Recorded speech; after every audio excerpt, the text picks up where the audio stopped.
The Game Awards. The only awards ceremony an average gamer may watch, and where at least no one gets slapped. Now, which game will win the prestigious Game of the Year 2025? Well, it most likely isn't Haste, because no one knows this game. It's probably gonna be some big anticipated game. But Haste is still very good. In Haste Broken Worlds, you play as Zoe, this naive and bubbly character who used to deliver letters by running between worlds. Unclear exactly how that used to work, but irrelevant, because the worlds recently all started to collapse as all of space and time is converging to the same place. The end of the universe as they know it. Together with what I would really classify as her D&D group, Zoe must find out what is going on and stop whatever the bad guys are doing. You have Zoe, the bubbly and naive orphan, Nyada, the edgy rogue sneaking around with her grappling hook, Darrow, the old sage lady with a wisdom score of 20, the captain, the tall, muscular, charismatic guy, Gan, the book-smart wizard that knows everything and cannot shut up, Riza, the note-taker, the one who's taking care of the group inventory, and finally Wraith, the monster-like member who looks spooky, but is actually the nicest of the group and the only one not committing any war crime. Together, but mostly through Zoe as the group stays in camp for 90% of the gameplay, they face up against the Agency, who are using machines and dangerous contraptions to profit from the end of the universe and extract as much energy as possible. The actual motivation is a lot better, but I don't want to spoil anything yet. But trust me, while it isn't groundbreaking, it's fairly solid and interesting. Now, okay, that sounds interesting, but what's the gameplay, you ask? I'm gonna plead the rule of show, don't tell for 5 seconds.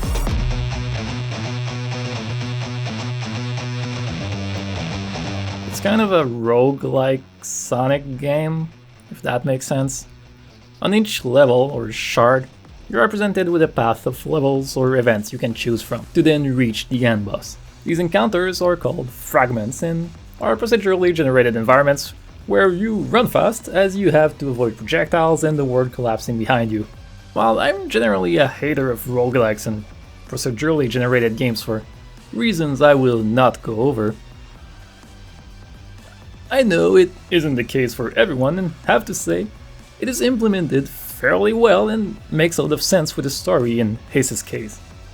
You're just running through random environments with music blasting and buying random items that give you energy for your ability, speed or boost to go faster, or health regen, among other things. Just a bunch of stats that can actually make your gameplay fairly different and variable from each playthrough. The high-octane gameplay is crazy smooth and addictive, and weirdly enough, relaxing at the same time. It's kind of a don't think too much and go with the flow type thing. There is a story to the game, a pretty good one at that, which is delivered in a Pokemon-esque fashion. You go from fast-paced gameplay with epic music to reading a few text boxes, back to soaring through the sky with missiles launching at you. Text box. But the text box dialogues are really good. ...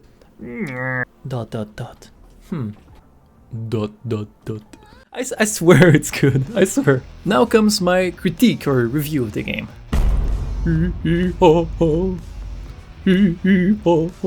Please, for those who wish not to be spoiled of anything, this section will contain spoilers about the later levels and encounters in the game. So be warned. Let's start with the bads. Firstly, I am not a fan of games recycling bosses. While it can be done in a good way, Haste, to me, does not exactly fit this description.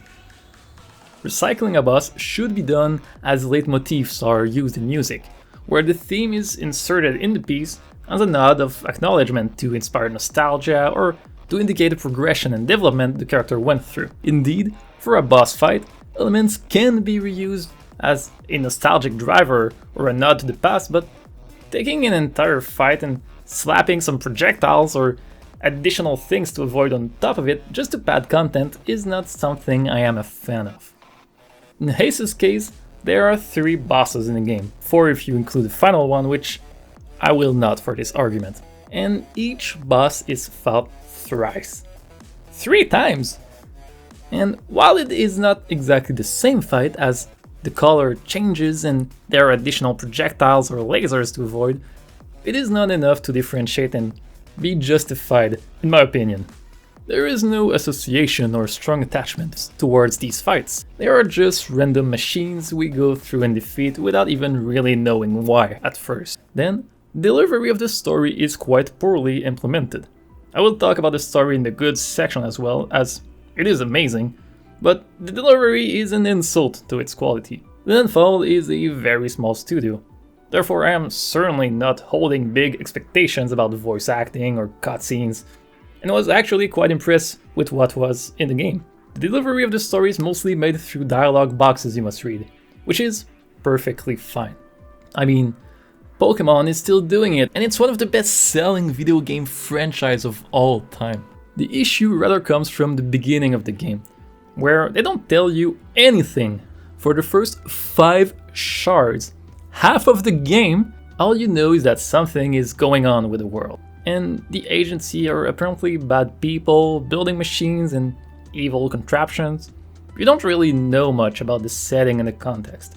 It takes a random dialogue box to establish that traveling between worlds is actually a fairly normal thing, for example. You don't know who Zoe is or was, what is her relationship with Nyada or the other characters. You kind of have to piece together random clues spread everywhere in dialogue.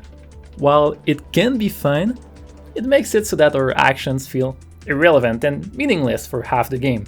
I'm destroying a machine and I know ChatGPT is bad, but why? Why is the world collapsing? How is it collapsing? What even is the world in this setting? No clue. Let's transition with the goods, as the story and lore is a great jumping point. The story and lore itself has a surprising amount of depth and interesting concepts. While it is not clear what caused the end of the universe and of all worlds to begin, this now causes all of space and time to converge towards a singular point, causing unique interactions with it all. As you're traversing levels, the characters slowly notice how time is not moving the same way for all of them, and how minutes can be hours for others, or their discussions can be in a different order. Then there is the agency, which are initially presented as fully bad guys who either caused the problem or are at least profiting from it by extracting as much energy as they can with their machines. Upon progressing the story, you meet their leader. Massive spoiler. Please click away if you don't want it. Otherwise, yeah, I'm gonna keep going. You meet their leader, Ava, which argues and attempts to convince Zoe that she is doing what must be done to save the universe. After putting on my conspiracy hat and predicting that Ava was Zoe from a different timeline, what if Ava is like, it's like Zoe from the future? Well, like, no, I'm kidding. It's just a theory, a game theory. I ended up actually being right. And it is revealed that Ava is harvesting the energy because she has already witnessed the end of the universe and went back in time. She uses this energy and the agency to not only go back in time herself, but to bring back the entire universe. It is revealed that every time she does so, it is not exactly the same way it was, explaining the concept of echoes, individuals who are very similar, like Zoe being Ava's echo. The cleverest thing they do is, massive spoiler number 2, click away if you don't want it. If you end up failing the final boss fight, leading to Ava's plan succeeding and the universe resetting again, you are met with this moment. Wait, new game? Wait, do I really have to restart everything? Wait, is that how it works? Because she resetted the timeline? Really? Oh, that's a bold choice. That is a bold choice.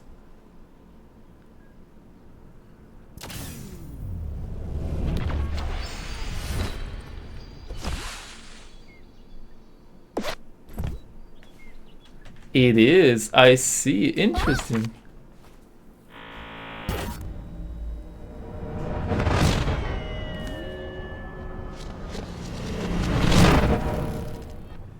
which is so creative and explains everything about the game. The levels being randomized now adds a layer of depth to the story, as we can justify it by universe being resetted again and being slightly different. Now, this is also how the agency has such advanced technology.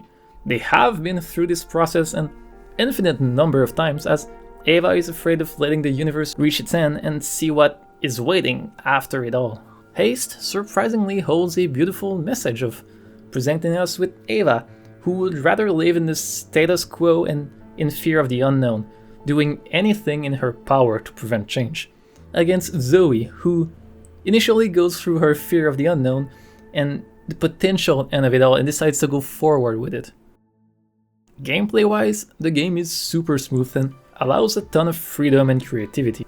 Item-wise, you can choose between 4 main active items, or abilities in this case. The Courier's Board, which you begin with and allows you to gain boost and go faster.